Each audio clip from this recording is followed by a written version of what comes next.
Hello everyone, কেমন আছেন সকলে? আমি মেহেদী শাকিল। সো বন্ধুরা, এর আগের ভিডিওতে আপনারা দেখেছেন যে কিভাবে আমরা HTML ইনজেকশন ভ্যালিডিটি ফাইন্ড করতে পারি যদি কোনো একটি ওয়েবসাইটের পেজে কোনো প্রকার ইউজার ইনপুটের ফিল্ড না থাকে।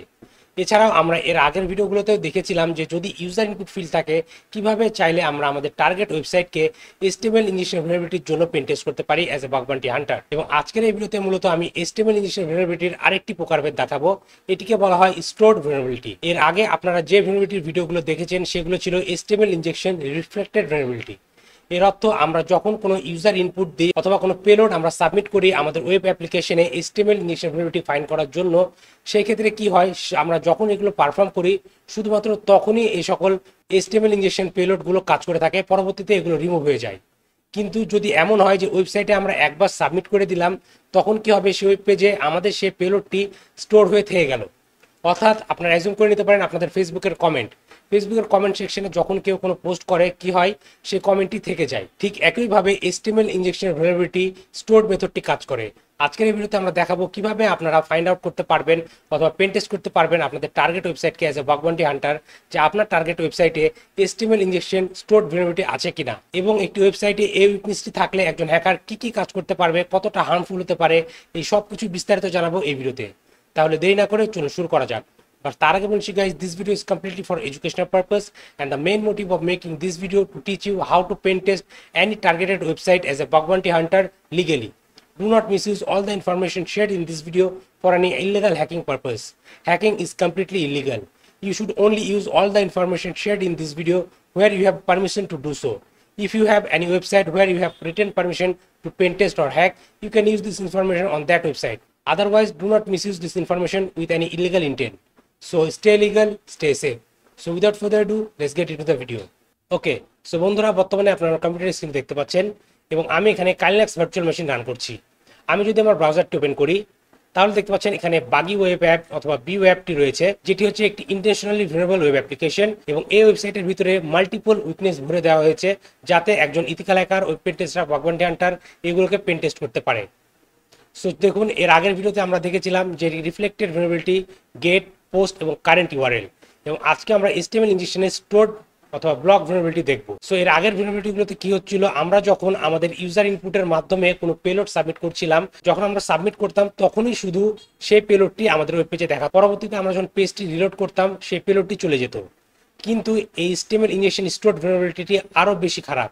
এটিতে যদি আপনারা কোনো পেলোড সাবমিট করেন, সেটি কি হবে, ওয়েবসাইটে সেই পেজটি পার্মানেন্টলি থেকে যাবে এবং পরবর্তীতে একজন হ্যাকার চাইলে এটির মিস ইউজও করতে পারে। সো এখন চলুন দেখা যাক কিভাবে কাজ করে। সো এটি করার আগে আমি সবার প্রথমে আমাদের যে প্রথম ভেরিয়েবলটি ছিল সেটিতে একটু যাব, যাতে আপনাদের বুঝতে সুবিধা হয়। এবং এখানে আমি একটি পেলোড ইউজ করবো, let's say Mehedi and test, then আমি গোতে ক্লিক করব। ওকে, সো বন্ধুরা দেখতে পাচ্ছেন এখানে এই পেলোডটি চলে আসছে। কিন্তু আমি যদি এই পেলোড থেকে ব্যাক করি দেন রিলোড করি, তাহলে দেখবেন এখানে কিন্তু আর সেই পেলোডটি নেই।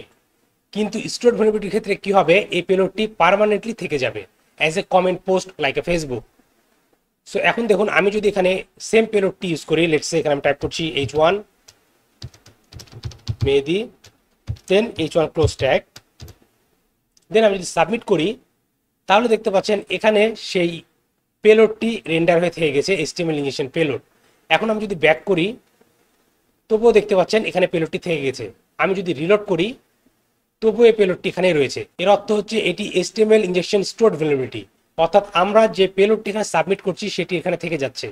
এখন একজন হ্যাকার যদি কোনো ওয়েবসাইটে অথবা as a bug bounty hunter অথবা পেন টেস্টার আপনি যদি কোনো ওয়েবসাইটে দেখেন এরকম কোনো ভেরিয়েবিলিটি আছে, তাহলে অবশ্যই আপনারা এই উইকনেসটি আপনাদের ওয়েবসাইটের ওনার অথবা ডেভেলপারকে সাবমিট করবেন।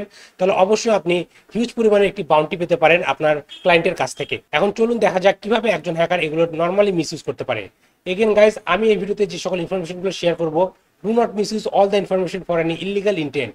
আমি শুধু as a demonstration purpose, as a bug bounty hunter pen tester হিসেবেই আমি এটি আপনাদেরকে শো করছি এবং আপনাদেরকে দেখাচ্ছি, যাতে ইউজ করার মাধ্যমে যখন আপনারা আপনাদের ক্লায়েন্টের কাছে রিপোর্ট সাবমিট করবেন তখন যাতে আপনারা এই উইকনেসের কারণে যে ক্ষতিটা হতে পারে সেগুলোকে এক্সপ্লেন করতে পারেন আপনাদের ক্লায়েন্টের কাছে। সো কখনোই এগুলোর মিস ইউজ করবেন না গাইজ। ওকে, এখন চলুন আমরা এই পেলোডটিকে এখান থেকে ডিলিট করে ফেলি। ওকে, সো এখন আমরা জেনে নিলাম যে এই ওয়েব পেজে HTML ইনজেকশন রিফ্লেক্টেড নাই স্টোরড ভেরিয়েবিলিটি রয়েছে। এখন দেখুন কিভাবে এটিকে একজন হ্যাকার ইউজ করতে পারে। সো একজন হ্যাকার চাইলে এখন কি করতে পারে, এখানে আইফ্রেমের মাধ্যমে নিজের কোনো ওয়েবসাইট দিয়ে দিতে পারে, অথবা এমন কোনো লগ ইন ফর্ম দিয়ে দিতে পারে যেটির মাধ্যমে আপনি যদি কোনো লগ ইন ইউজ করেন তাহলে কি হবে, ক্রেডেনশিয়ালসগুলো হ্যাকারের কাছে চলে যেতে পারে। সো এর জন্য আমি কি করবো, সর্বপ্রথমে আমি আমার টার্মিনাল ইউনিট ওপেন করে নিব এবং আমি এখানে নেটক্যাটের মাধ্যমে একটি লেসেনার রান করব, যাতে এখানে যদি কোনো কাজকর্ম করা হয়, অর্থাৎ কেউ কোনো ভিজিট করে বা কোনো কিছু ইনপুট করে, সেটি যাতে আমার কাছে চলে আসে। এর জন্য আমি এখানে টাইপ করবো এই কমান্ডটি। আমি এই ব্রাউজারটিকে একটু ছোট করে নিই।